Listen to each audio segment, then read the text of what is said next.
And also, it's your prom night. You're in a Yep. Lambo on your prom night. Like, I don't think there's any bigger ecstasy than that. Yeah, like, that was pretty crazy. That was really an insane day because as soon as I drove it, I'm like, dude, I don't want to go to prom. I was just about to say, screw the dance. I almost didn't go. I was by myself too. It wouldn't have mattered. I didn't take it a date. I Yeah. just went by myself. And so I should probably tell you that story.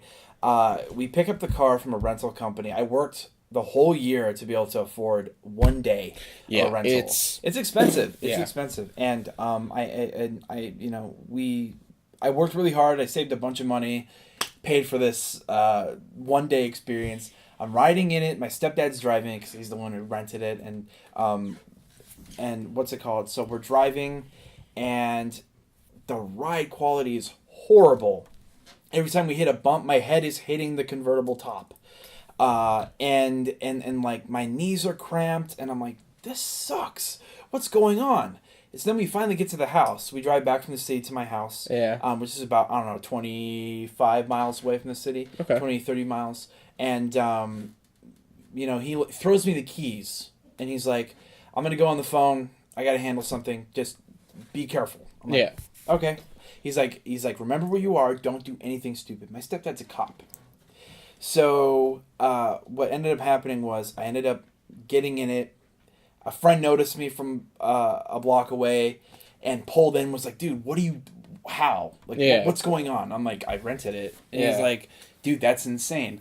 And so I had like a bunch of people like hitting me up as soon as that happened. I was just, my phone, I just didn't look at my phone really. Yeah. The first time I drove it though, like drove it, I backed out of the driveway. I pointed it right down my street. It was about my street is pretty much a quarter mile long. It's a good amount of space. And I'm at the end of the street. My house is at the end of the street. Yeah. I put it in gear, and I drop the top first because I want to hear it. You have to. And I put it in gear. I put it in sport mode in Lamborghini. Who would have thought? Yeah. And I floor it. Big mistake. Because the rears, it's a 70% torque split to the rear in that car. Are they all-wheel? They are all-wheel. I didn't realize that. 70, well, the LP560-4 is all-wheel. LP550-2 is two-wheel. -2. Never knew. -2 and -4 designations are the drive wheels. That's why LP580-2 is the rear-wheel drive Huracan. Never knew that. Yeah. So you mashed the throttle. Lit the rears up a little bit. It nearly hit redline. Like, I'm just spinning, and then I gotta tell you, even though people prefer the 5-liter Scream from the first generation Gallardo, there's something to be said about the way the 5.2 sounds. The old 5.2 liter V10. So the one in the in the second generation Gallardo, because in the Huracan it's a much more high pitched scream. The deep growl from that engine, all the way to 8,400. There's no way to describe it but just goosebumps. It sounds like the freaking end of the world is going on behind you, and then you go for the paddle, and you just get shunted forward. And it's just like this delivery of just savage power to 8,400. It's the most savage delivery of power I have ever experienced. And that's coming from someone who's driven a 1,000 horsepower Hellcat. I know. Literally... It's so funny that we've driven the same 1,000 horsepower house. That's what I refer to everything as. I'm like, I said it in a review recently. I drove a 1,000 horsepower Hellcat. I was driving a lifted Pontiac Sunfire off road, and I was going down a 45-degree embankment. I'm like, Jesus. I've driven 1,000 horsepower cars, and I'm not screaming as much as I am right now. I love that we have the same benchmark. But why was that a horrible decision? To light up the tires. Because I had the cops calling me 3 times in the first hour. I mean, that's part of the ownership. Not ownership, but that's part of the experience. I scared the crap out of my mom because I promised her I wouldn't go fast, and I immediately lied to her. I get in it, I downshift, and I just floor it. I love that. The thing that I loved about that car was the sense of occasion. It may have been the flagship base model Lambo.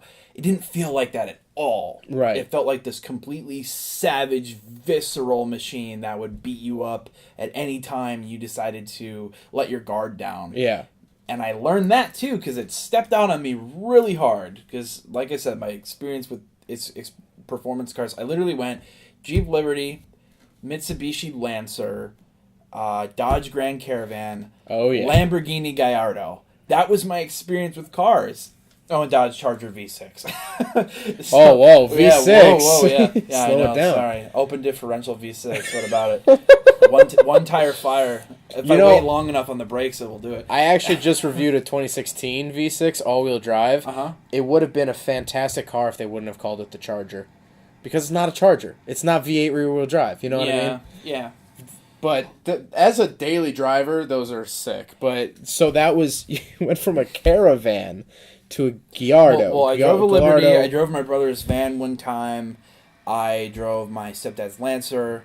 My mom used to have a V6 Charger.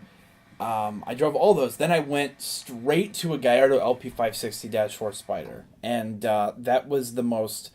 And, you know, I will say the motor in the Hellcat is so, visceral and savage in its delivery of the power. But the rest of the car makes it a little bit more easy to access it. The delivery of the Gallardo is just outrageously savage power and aggression and complete uncomfort. That's what makes it feel so crazy. It feels like you're bolted to the engine. Oh, yeah. That was the thing with the Hellcat. When you revved it in place, the firewall would shake behind you. And I was terrified of that car, but I love it. It makes sense. I long for the day that I drive that car again. Yeah. I really do. Because how long ago was that? 2016. It's 2019. Right. I still wasn't into photography at the time. I got into photography at the end of that summer. But, I mean, I would be interested to see your opinion 3 years later. Oh, yeah. It's I found a Gallardo, or a company that rents out a Gallardo Performante. Really? It's like a new one. It's like...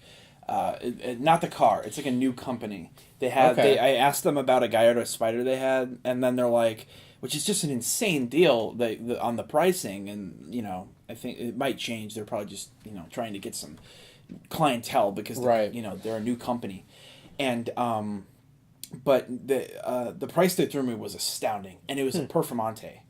It was half the price of what I paid for a Gallardo Spider in 2016. Interesting. And it's because there was no luxury rental competition in the city. I actually technically rented the only Lamborghini you could rent in the city of Chicago in 2016.